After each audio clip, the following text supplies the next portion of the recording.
known conservative voice, of course. Here's what he said. I don't know why this one makes me so emotional, but it does. 2 weeks ago, a 26-year-old soldier raced repeatedly into a burning Bronx apartment building, saving 4 people before he died in the flames. His name was Private Emmanuel Mensah, and he immigrated from Ghana, a country Donald Trump apparently thinks produces very subpar immigrants. I don't know why the president doesn't know that.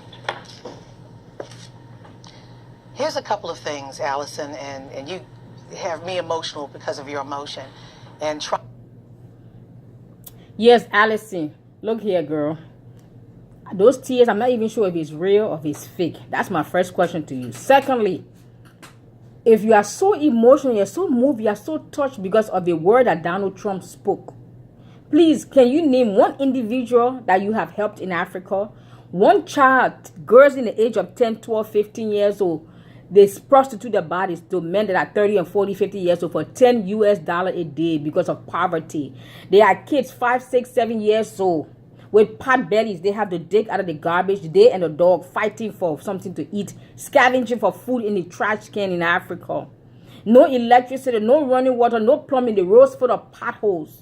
Corruption running rampant. You go to the emergency room in any countries in Africa, most, I would say 90% of the nations in Africa that are underdeveloped, you go to the emergency room. If you don't have the money to pay them, you will die in the emergency room.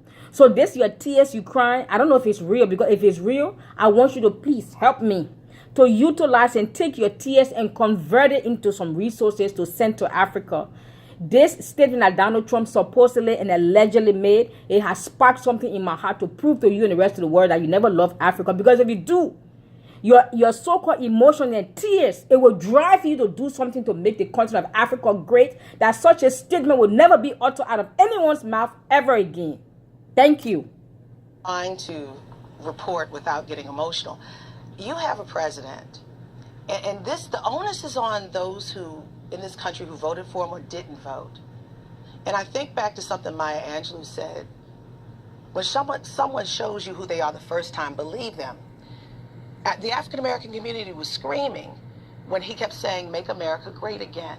That was cold. When was America great? What time period were you talking about?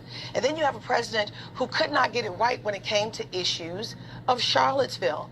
And then he's going to change the narrative from the NFL players about taking the knee. It was about police-involved shootings. It wasn't about the flag. Right. It wasn't about the soldiers.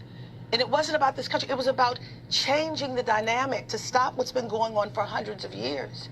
You have a president who today, and this is the irony, today will celebrate MLK Day at the White House. I mean, it just adds to all of the emotion.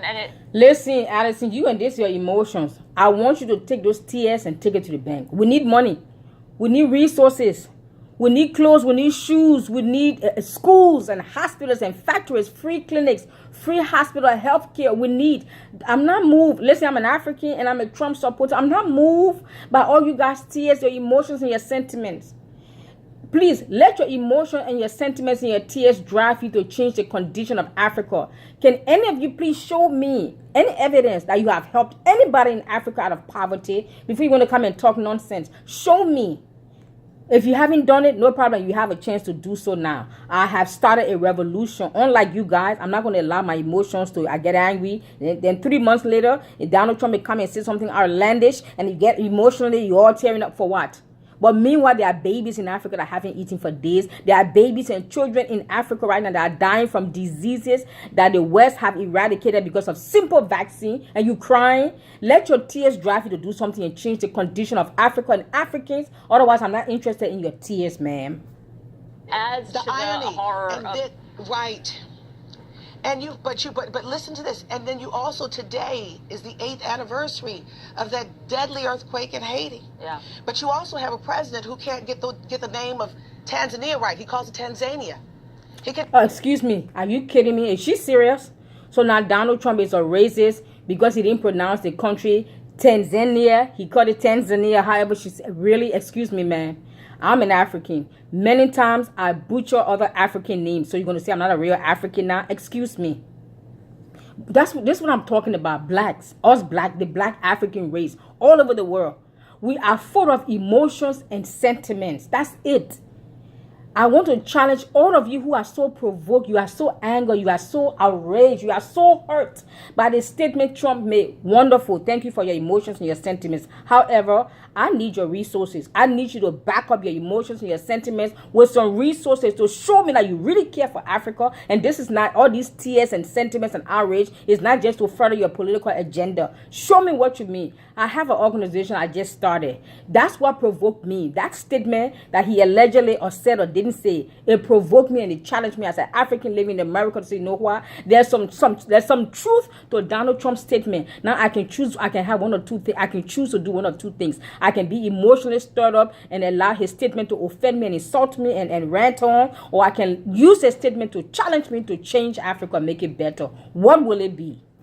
Continues to do that. Africa, and we have to really look at the fact. We've had presidents from Barack Obama, Bill Clinton, and George W. Bush who really tried to work with Africa. Yeah. He's basically said. And they worked with Africa, and what became of it? Donald Trump is not the issue. The statement Donald Trump made is not the issues of Africa. There are presidents in Africa that are so corrupt they stay in power for 10, 20, 30, 40 years. And none of you on CNN crying. You, I don't know, what's the name, Allison. You sitting there shedding you say crocodile, alligator tears. You shedding your fake tears and your fake emotions to further your own career. You don't care for Africa because name one child in Africa that you have helped and pulled out of poverty. Please show me. Come on now.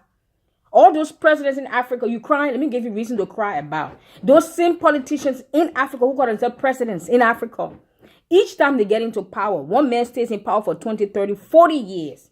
And while he's in power, he's sucking the nation dry. Take the money, the wealth, the resources, and pump it into economies in the West by buying houses and properties and private jets and islands in the Caribbean, sending their wife and their kids in a private jet to Paris for the weekend shopping spree. Isn't that the same money? Meanwhile, there are kids in those same countries in Africa that are hungry. They are starving. They are young girls, 10, 12 years old, that have to prostitute their bodies to 30, 40 years old men for $10 just to survive. And you crying? Please help me to save those young ladies out of poverty and save them out of prostitution. Please help me to go and build some schools and some roads and some hospitals and some clinics. Please help me to save Africa and make Africa great. Or please spare me your sentiments and emotions because I'm not interested. Thank you.